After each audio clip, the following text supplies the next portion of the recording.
Hello everyone, मेरा नाम है अर्पित कुमार शर्मा और मेरे साथ हैं डॉक्टर राहुल हरदेनिया और आप लोग देख रहे हैं नीट विद 100%, जिसके अंदर हम लोग आप लोगों की सारी क्वेरीज, कंफ्यूजन्स या फिर दुविधाएं जो है वो क्लियर करते हैं। स्पेशली नीट से रिलेटेड, आपको डॉक्टर बनना है या फिर आयुर्वेद में जाना है, आपको डेंटिस्ट बनना है या फिर होम्योपैथी में जाना है, सारे के सारे सवालों के जवाब आपको यहीं पर मिलेंगे। और आज हम किस बारे में बात करने वाले हैं सर?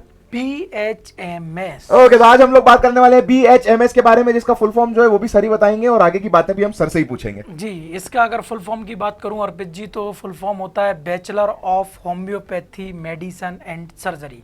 ओके, तो bachelor of homeopathy medicine and surgery, जिसके अंदर मैंने जहां तक मेरा जो ज्ञान है, आपके सामने तो कुछ भी नहीं है, लेकिन कॉमन आदमी का जो ज्ञान होता है, मीठी मीठी गोलियां, सफेद कलर की छोटी छोटी गोलियां, उसके थ्रू जो है आप लोगों को ठीक किया जाता है। तो सर, जैसा कि पिछले कुछ वीडियोस में हमने बताया, BAMS के बारे में बताया, MBBS के बारे में बताया, तो सेम क्वेश्चन यहां पर भी खड़ा होता है कि अगर किसी को BHMS करना है तो एलिजिबिलिटी क्राइटेरिया क्या होना चाहिए? देखिए अर्पित जी, एलिजिबिलिटी क्राइटेरिया वही है कि आपका फिजिक्स, केमिस्ट्री, बायोलॉजी में 50% मार्क्स होना चाहिए अगर आप जनरल और अनरिजर्व कैटेगरी से बिलोंग कर रहे हैं। अगर आप और किसी कैटेगरी SC, ST या OBC से कर रहे हैं तो 40% होना चाहिए। अगर आपने नीट का फॉर्म भरा है तो वो आप एलिजिबल होंगे, तभी आपने नीट का फॉर्म भरा है। नीट के फॉर्म के बाद अगर आप क्वालिफाइड हो जाते हैं तो आप एलिजिबल हो जाते हैं BHMS के लिए।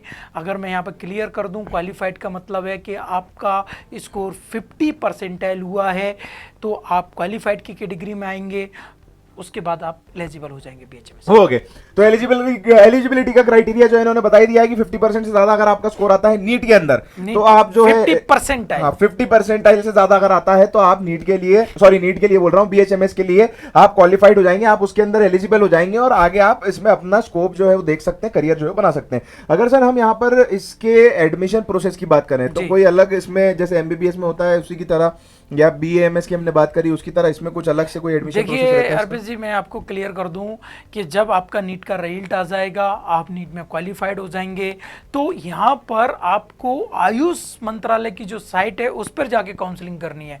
MBBS की काउंसलिंग जो है वो MCC कराती है, ऐसी ही आयुष की साइट जो है वो ACC कराती है।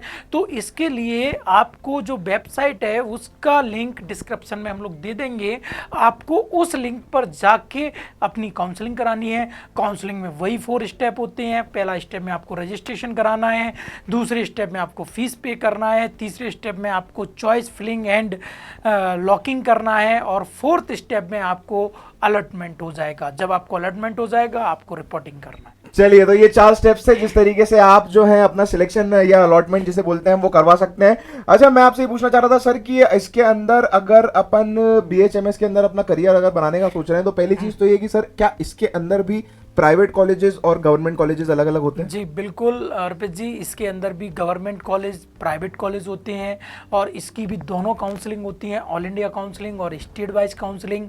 आपको काउंसलिंग से रिलेटेड कोई भी क्वेरी है तो आप हमारी 100% टीम से कांटेक्ट कर सकते हैं। नंबर नीचे डिस्प्ले पर चल रहे हैं।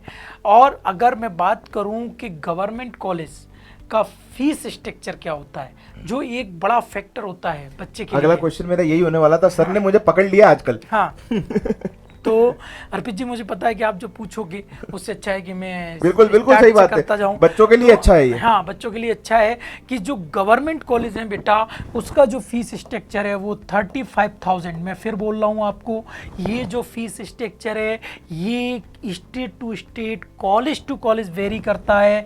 यहाँ पर हम टोटल लिमिट की बात कर रहे हैं तो ये जो लिमिट है वो 35,000 से 1 lakh for government college BHMS। अगर मैं बात करूं प्राइवेट कॉलेज की तो प्राइवेट कॉलेज का जो फीस स्ट्रक्चर है वो 90,000 से स्टार्ट हो जाता है और अप टू 1.5 लाख तक जाता है। फिर मैं बता दूं अर्पित जी, ये जो मैं फीस का डिस्क्रिप्शन आपको दे रहा हूं 2020 की फीस के बेसिस पे आपको बता रहा हूं। 2021 में अगर फीस कुछ बढ़ती है या कम होती है तो वो at the time of counselling हम लोगों को पता चलता है। उसके जिम्मेदार हम नहीं है, उसका जिम्मेदार इंस्टीट्यूशन खुद है। हाँ नहीं, और उसके लिए आपको कुछ नहीं करना, counselling at the time of counselling मिलेगा तो फिर हम आपके लिए लेके आएंगे नए वीडियोस फिर से बना देंगे। अपडेट फीस स्ट्रक्चर क्या है BHMS का। तो ये हो गया आपका गवर्नमेंट एंड प्राइवेट कॉलेज का फीस स्ट्रक्चर। तो आपने जैसा कि देख लिया, गवर्नमेंट कॉलेज का फीस स्ट्रक्चर जो है 35,000 से 1 लाख है। और अगर आप लोगों के पास पैसे की कमी नहीं है, बजट अगर आपका अच्छा है, और उसके बाद अगर आप एक किसी प्राइवेट कॉलेज से BHMS करना चाहते हैं, तो उसके लिए आप देख ही सकते हैं 90,000 से लेकर 1.5 लाख तक की फीस जो है वो देकर आप आराम से BHMS किसी भी कॉलेज से कर सकते हैं। सर इतना पैसा तो लगा दिया जी, है ना, बिल्कुल फीस तो लगा दी अपन ने, लेकिन अब अपने को वापस वसूलनी भी तो है। तो एवरेज सैलरी या फिर scope of scope in future जो है बेसिकली BHMS में क्या है? जी, BHMS करने के बाद बेटा फ्यूचर बहुत अच्छा है अगर आपके अंदर टैलेंट है तो। इसमें PSC पर, प्राइमरी हेल्थ सेंटर पर पोस्टें निकाली जाती हैं आयुष मंत्रालय के थ्रू। तो ये जो एज अ मेडिकल ऑफिसर आप अपॉइंट हो जाएंगे। इसके लिए BHMS करने के बाद एक छोटा सा रिटन एग्ज़ाम आयुष डिपार्टमेंट द्वारा लिया जाता है। आप उस एग्ज़ाम में अगर अच्छा स्कोर करते हैं, उसमें जितनी सीटें हैं और आपका रैंक उस सीट के नंबर तक आ रहा है, तो आपको इजीली वहाँ पर पोस्टिंग मिलेगी।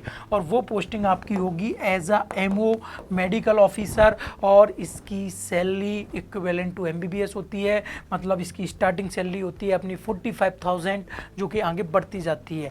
तो कैरियर की अगर मैं बात करूं तो आपको गवर्नमेंट में भी पोस्टिंग मिल सकती है, मतलब गवर्नमेंट जॉब भी इसमें है। इसके अलावा आप प्राइवेट प्रैक्टिस कर सकते हैं। मैं कई ऐसे होम्योपैथिक डॉक्टर्स को जानता हूं अर्पित जी, जिनकी पर डे की इनकम 10,000 के आसपास है BHMS करने के बाद। तो कुछ डिसीज में बहुत अच्छे रिजल्ट भी हैं BHMS के, 3 लाख रुपए पर मंथ इजिली। तो आप प्राइवेट प्रैक्टिस भी कर सकते हैं। तीसरा ऑप्शन है कि आप BHMS करने के बाद PG करें, मतलब BHMS के बाद एक MD होता है। तो अगर आपने MD कर लिया तो आप जो BHMS कॉलेजेस हैं बेटा, उसमें एज अ लेक्चरर पोस्ट हो सकते हैं, एज अ प्रोफेसर पोस्टिंग हो सकती है। तो फ्यूचर की अगर मैं बात करूं, BHMS करने के बाद आप गवर्नमेंट जॉब जा सकते हैं, प्राइवेट प्रैक्टिस कर सकते हैं, PG करने के बाद आप लेक्चरर बन सकते हैं। तो बहुत अच्छा फ्यूचर है। तो जैसा कि इन्होंने बता ही दिया है कि बहुत अच्छा फ्यूचर है, आपको सपना इन्होंने दिखाई दिया है, पूरा करने की जिम्मेदारी आप लोगों की है। और वो तभी पूरा होगा जब आप लोग मेहनत करेंगे। बिना मेहनत के कुछ भी हासिल नहीं होता, क्योंकि तूफानों से डरकर कभी नौका पार नहीं होती, और कोशिश करने वालों की कभी हार नहीं होती। तो हमारी टीम जो है वो आपको हारने नहीं देगी। अगर आपका कोई भी कंफ्यूजन है किसी से भी रिलेटेड, तो आप हमसे पूछ सकते हैं। और इसी के साथ हम बढ़ते हैं हमारे आखिरी क्वेश्चन की तरफ कि सर BHMS ही क्यों? अगर कोई MBBS या नहीं करना चाहता या नहीं कर पा रहा है, ये तो हमारे पास एक रीजन है, वो आप हमेशा बता ही देते हो हमें। इसके अलावा भी कुछ रीजन आप हमें बताते हो, वो BHMS के लिए जरूरी क्यों है? देखिए मैं अर्पित जी आपको क्लियर करना चाह रहा हूँ कि जनरली 99% बच्चे तो वही एडमिशन लेते हैं जिनको गवर्नमेंट MBBS नहीं मिला या प्राइवेट MBBS वो ले नहीं पाए, कोई भी रीज़न हो, तो वो BHMS की तरफ जाते हैं। दूसरा रीज़न है कि आपकी फैमिली में आपके फादर ग्रैंडफादर इस फील्ड से हों, तो उनकी प्रैक्टिस अच्छी हो, आप उसको कंटिन्यू करना चाहते हैं। तीसरा, किसी का पर्सनल इंटरेस्ट भी आपको BHMS की तरफ ले जाता है। क्योंकि कई जगह मैंने ऐसा भी सुना है सर कि जो BHMS वाला जो काम है, होम्योपैथी वाला जो काम है, बेसिकली काम नहीं बोलना चाहिए, जो डॉक्टर जो होते हैं वो बेसिकली कहीं ना कहीं जो ह्यूमन साइकोलॉजी से रिलेट कर पाते हैं, वो ज़्यादातर इसमें मैंने देखा जाते हैं, क्योंकि ह्यूमन बॉडी को समझना बहुत जरूरी है शायद कहीं ना कहीं। देखिए अर्पित जी मैं बता दूं कि ये एक अलग टाइप की पैथी है।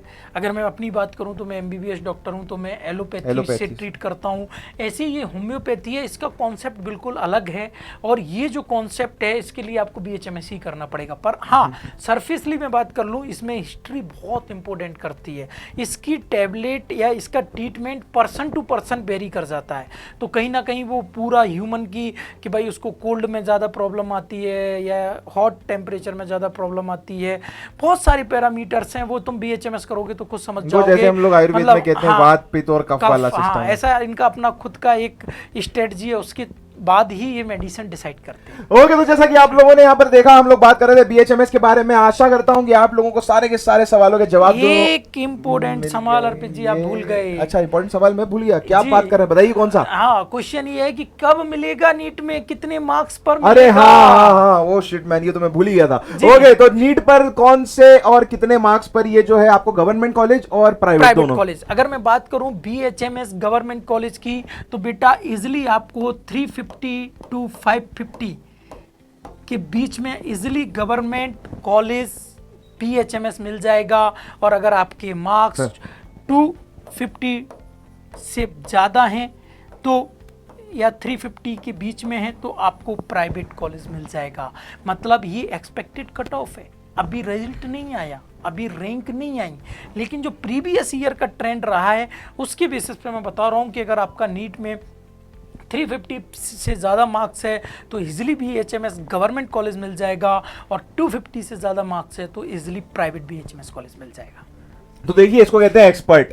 अगर कोई सवाल पूछना भूल भी गया मैं, तो इन्होंने फट से पॉइंट आउट करा कि अर्पित जी आप ये भूल गए। इसी की वजह से दोस्तों बच्चों का जो भविष्य है ना वो सुधरता है, बच्चों का भविष्य जो है वो संवरता है। और ऐसे ही एक्सपर्ट जो है हमारे साथ बैकबोन में हमारे 10 और डॉक्टर्स हैं जो ये सब बना के हमें देते हैं, हमें बताते हैं। 11वें आप हैं। स्तंभ जो है वो यहाँ पर मेरे साथ खड़ा हुआ है, बैकबोन जो है वहां पर पीछे मेरे साथ बैठी हुई है बैक एंड टीम पे।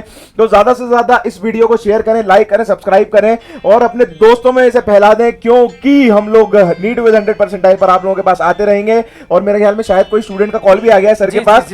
तो इससे पहले कि हम आगे बढ़े, ये वीडियो हम यहां पर समाप्त करते हैं। हम लोग वापस आएंगे आप लोगों के साथ। Thank you for listening to us. मेरा नाम था अर्पित कुमार शर्मा, ये मेरे साथ doctor Rahul Hardenia. Take care, bye bye and keep loving us. Thank you. I hope you like this video. For more such videos, keep watching our channel. And do not forget to like, share and subscribe.